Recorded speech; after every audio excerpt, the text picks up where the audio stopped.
Okay, நாங்கள் இப்போ பார்க்க போகிற விஷயம் என்னென்னு சொன்னால், இந்த மெக்னீசியம் தயாரிப்பு. மெக்னீசியம் தயாரிப்பு பொறுத்த மட்டும் மெக்னீசியம் தயாரிப்புக்குரிய முறை வந்து பார்த்தோம்னா டோ கலமுறைன்னு சொல்ல போகிறோம்.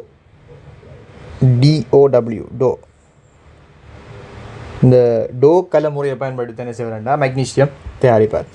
எங்களோட இறுதி நோக்கம் என்னென்னு சொன்னால், ஒரு மூலப்பொருள்னு சொல்ல வந்துட்டு பார்த்தோம்னா இந்த இடத்துல நாங்கள் பயன்படுத்த போகிறது பிட்டன்னு சொல்கிறது எங்களோட கடல் நீர். நாங்கள் என்ன செய்யமாட்டா உப்பு தயாரிக்கிறதுக்காக பயன்படுத்தும் போது உப்பளங்களில் கடைசியாக என்ன செய்யணும்னு சொன்னால் ஒரு கம்பவுண்ட், ஒரு மூலப்பொருள் வந்து என்ன செய்யணும் மிஞ்சும். அப்படி எஞ்சுற அந்த மூலப்பொருளுக்கு பேர் தான் நாங்கள் சொல்ல போகிறோம் பிட்டேன். நாங்கள் எதுக்காக இந்த பிட்டேனை பயன்படுத்துவோம்னு சொன்னால், பிட்டேனில் வந்து தான் மேக்சிமம், அதாவது அதிகளவான மெக்னீசியம் 2+ அயன்கள் வந்துட்டு பார்த்தோம்னா இந்த பிட்டேன்லாம் இருக்கும். ஸோ நாங்கள் மூலப்பொருளாக மெக்னீசியம் தயாரிப்பதற்கு மூலப்பொருளாக பயன்படுத்துகிறது வந்துட்டு பிட்டேன் கரைசலாக இருக்க போகுது.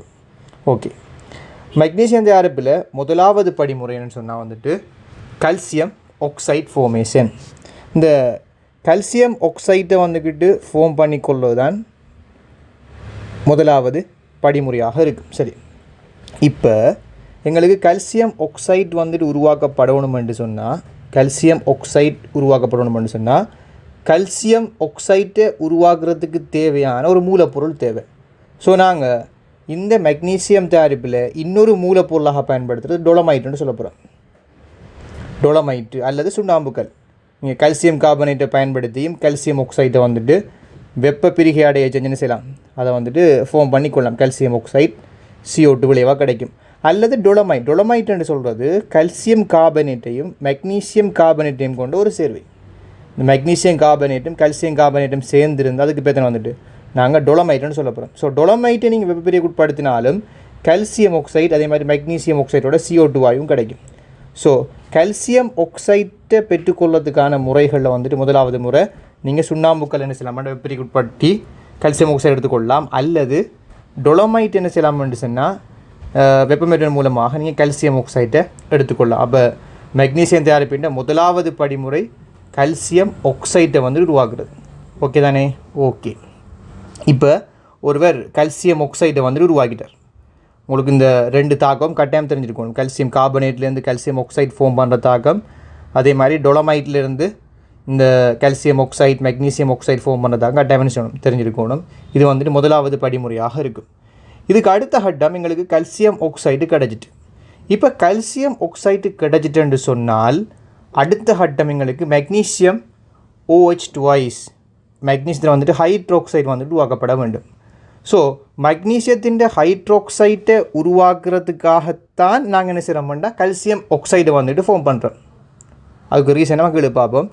ஸோ மெக்னீசியம் ஹைட்ரோக்சைட்டை ஃபார்ம் பண்ணுறதுக்கு நாங்கள் என்ன செய்கிறோம்னு சொன்னால் கல்சியம் ஆக்சைடை ஃபார்ம் பண்ணியிருக்கிறோம். ஸோ கல்சியம் ஆக்சைடு நாங்கள் நீரோட தாக்கத்துக்கு உட்படுத்தினோம்டா, H2O தாக்கத்துக்கு உட்படுத்தினோம்னு சொன்னால் கல்சியம் ஆக்சைடு H2O தாக்கத்துக்கு உட்படுத்தினோம்னு சொன்னால் எங்களுக்கு கல்சியம் ஹைட்ரோக்சைடு CaOH2 திண்மம் என்ன செய்யும், வீழ்படிவாக கிடைக்கும். மீண்டும் இந்த கல்சியம் OH2 நாங்கள் என்ன செய்கிறோம்னு சொன்னால் அது நீரில் கரைக்கப்பட்டால் அல்லது அதை நாங்கள் என்ன செய்யணும்டா அயனாக்கம் செஞ்சோம்னு சொன்னால் அது இலகுவான செய்யும், அயனாக்கம் அடைய போகுது இல்லை.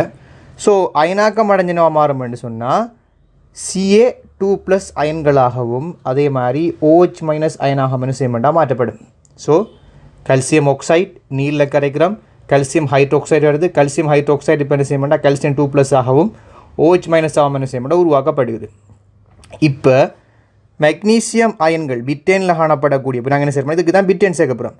ஸோ இந்த இடத்துல நாங்கள் பிட்டேன் சேர்க்கும் போது என்ன செய்யணும்னு சொன்னால் அந்த பிட்டேனில் காணப்படக்கூடிய மெக்னீசியம் 2+ அயன் OH- சேர்ந்து MgOH2 திண்மம் என்ன செய்யும், படியும்.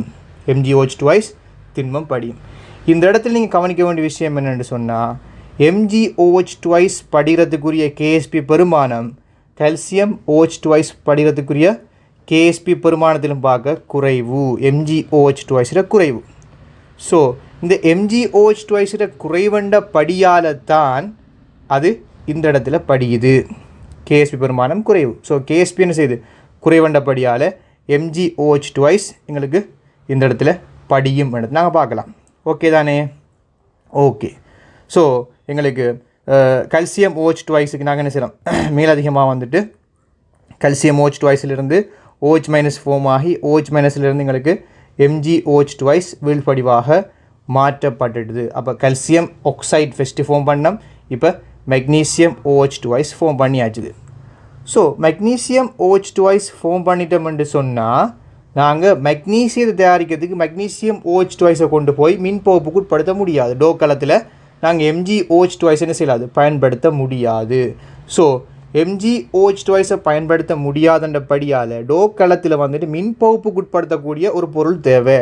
எங்களுக்கு தெரியும், நாங்கள் வளமையாக என்ன செய்யணும்னா மின்பகுப்பில் குளோரைட்டுகளை தான் பயன்படுத்தி கொள்வோம். ஸோ நாங்கள் குளோரைட்டுகளை மின்பகுப்புக்கு உட்படுத்துகிறபடியால் இந்த இடத்துல MgCl2 வந்துட்டு ஃபார்ம் பண்ண வேண்டிய தேவை இருக்குது. ஸோ எங்களுக்கு நாங்கள் உருவாக்கின MgOH டுவைஸ் திண்மத்துக்கு நாங்கள் என்ன செய்வோம்னா HCl சேர்க்கும் போது, HCl இன்னொரு மூலப்பொருள் HCl நாங்கள் வந்து சேர்க்கும்போது அது MgCl2 ஆகவும் அதே மாதிரி H2 ஆக மாறும். விளங்கு தானே? முதலாவது படி கல்சியம் ஆக்சைடு, மீண்டும் MgOH டுவைஸ், இப்போ MgCl2 வந்துடுது. MgCl2 வந்துட்டுன்னு சொன்னாலே அடுத்த ஆட்டம் என்ன செய்யலாம், வந்து நாங்கள் மின் பகுப்புக்கு உட்படுத்தலாம். மின் பகுப்புக்கு உட்படுத்தினா என்ன செய்ய வேண்டாம், இதிலிருந்து எங்களுக்கு மெக்னீசியம் கிடைக்கும். ஸோ இந்த மெக்னீசியம் தரைக்கு நாங்கள் பயன்படுத்துகிற இந்த கலத்துக்கு பேர் தான் நாங்கள் சொல்ல போகிறோம் டோ கலம்னு சொல்ல போகிறோம். இது டோ கலமாக இருக்கும். இதில் வந்துட்டு பார்த்தோம்னு சொன்னால் இந்த நடுவுக்கு வந்துட்டு அனோட்டாக பயன்படுத்திக்கிறது பார்த்தோம்னா காரியத்தை என்ன செய்வார் என்றால் அனோட்டாக பயன்படுத்துவார். அதை சுற்றி வந்து பார்த்தோம்னு சொன்னால் ஒரு உருக்காலாக்கப்பட்ட ஒரு கொள்கலம் இருக்குது. ஸோ அந்த உருக்காலாக்கப்பட்ட கொள்கலம் தான் இந்த இடத்துல கத்தோட்டாக செயற்படும். அதே மாதிரி இதுக்குள்ள கரைசலாக பார்த்தோம்னா MgCl2 என்ன செய்யும் இருக்கும். விளைவாக பார்த்தோம்னா வாயு வெளியேற்றத்துக்கு ஒரு வெளியேற்றத்துக்குரிய ஒரு பக்கம் வச்சு, அதே மாதிரி உருகிய MgCl2 வந்துட்டு சேர்க்கறதுக்கு ஒரு இடம் வச்சிருப்பார். அதே மாதிரி எங்களுக்கு அடுத்த கட்ட மெக்னீசியம் உருவாக்கப்படும் போது அதை வெளியேற்றத்துக்குரிய ஒரு கட்டாய பொருள் செய்யப்படும் இந்த களத்தில் வந்து வைக்கப்பட்டிருக்கும். ஸோ இதான் வந்துக்கிட்டு டோ களமாக இருக்கும். ஸோ டோ களத்தில் வந்துட்டு நடக்கிற தாக்கம் எங்களுக்கு தெரிஞ்சிருக்கணும். மின்போப்பு தாக்கம் தானே. ஸோ மின்போப்பு தாக்கம் என்ன செய்வார்ன்னு சொன்னால் கேட்பார், உங்கள் டோ களத்தில் இடம்பெற தாக்கம் என்னென்னு சொல்லி எக்ஸாமுக்கு கேட்டால் நீங்கள் என்ன செய்யணும், இதை வந்துட்டு எழுத வேண்டி வரும். ஸோ எங்களுக்கு முதலாவது விஷயம் என்னென்னு சொன்னால் இந்த இடத்துல பயன்படுத்தப்படுற வெப்பநிலை முக்கியமான வெப்பநிலை. அப்போ 700 பாகை செல்சியஸ் தொடக்கம் 700 பாகை செல்சியஸ் தொடக்கம் 800 பாகை செல்சியஸ் என்று சொல்லப்படுற ஒரு வெப்பநிலை பயன்படுத்தப்படுகிறது. இந்த வெப்பநிலை பயன்படுத்துகிற நோக்கம் என்னென்னு சொன்னால் மெக்னீசியம் குளோரைடு MgCl2 கிட்டத்தட்ட 714 பாகை செல்சியஸில் அது என்ன செய்யமெண்டா உருகி திரவமாக மாறும். மெக்னீசியம் என்ன செய்யமெண்டா 650 பாகை செல்சியஸில் உருகி திரவமாக மாறும். ஸோ எங்களுக்கு இந்த இடத்துல மெக்னீசியம் குளோரைட்டும் திரவமாக இருக்கும், மெக்னீசியமும் திரவமாக இருக்கும்.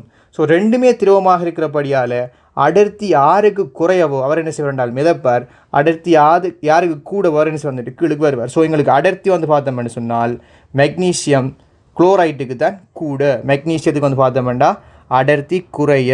எனவே என்ன செய்யமாண்டா இந்த களத்துக்குள்ள டோ களத்துக்குள்ளே மெக்னீசியம் உருவாக்கப்பட்டு அது மேலுக்கு மிதக்கும். அதே மாதிரி MgCl2 என்ன செய்யமாண்டால் கீழே அமிழ்ந்து காணப்படும். ஸோ இது மூலமாக நாங்கள் என்ன செய்யலாம் வந்துட்டு மெக்னீசியத்தை வேறு பிரித்து கொள்ளலாம். இந்த விஷயம் ஒரு முக்கியமான விஷயமாக நாங்கள் இதில் பார்க்கலாம்.